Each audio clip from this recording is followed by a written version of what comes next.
குரல் கொடுத்துக்கிட்டு இப்பவாவது புரியுதா? அரசன் அன்று கொள்வான், தெய்வம் நின்று கொள்ளும்னு. தெய்வத்தையே ஏமாத்தி நீ உண்டியில் வச்சு வசூல் பண்ணன, அது உன்னையே உள்ள தள்ளி பிடிச்சு. அதெல்லாம் தெய்வம் நின்னும் கொள்ளாது, உட்கார்ந்தும் கொள்ளாது. நான் மாட்டிக்கிட்டேன், உள்ள போயிட்டேன். மாட்டாதவெல்லாம் வெளியே இருக்கிறான். அதிக பிரசித்தனமாவெல்லாம் பேசக்கூடாது. இப்பவாவது இந்த நைனா சொல்றதை கேளுடா. சரி நைனா. நேரா முப்பாத்தம்மன் கோயிலுக்கு போ. சரி நைனா. இனிமேலாவது எனக்கு நல்ல புத்தியை கொடுக்கணும்னு அம்மன் கிட்ட வேண்டிக்கிட்டு சரி நைனா ஒரு தேங்காயை உடைச்சிட்டு வந்துரு. இந்தா. சரி நைனா.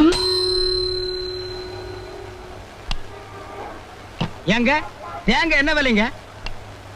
அது 3 ரூபா, இது 4 ரூபா, இது 5 ரூபா. ஏங்க 1 ரூபா 2 ரூபாய் இல்ல தேங்காய் இல்லீங்களா? சாமி குடைக்கிற மாதிரி. 1 ரூபாய்க்கு தேங்காயா? ஏயா நீ இதுவரையில உள்ள இருந்துட்டு வந்தியா? நான் உள்ள இருந்தது இவனுக்கு எப்படி தெரியும்? ஏங்க விலை தெரியாம விசாரிச்சுக்கிட்டு இருக்கியே. இப்ப எல்லாம் 1 ரூபாய்க்கு தேங்காய் பத்தாதான். அதெல்லாம் வசதியானவங்க உடைப்பாங்க, நீ பக்கத்துல வேண்டிக்க.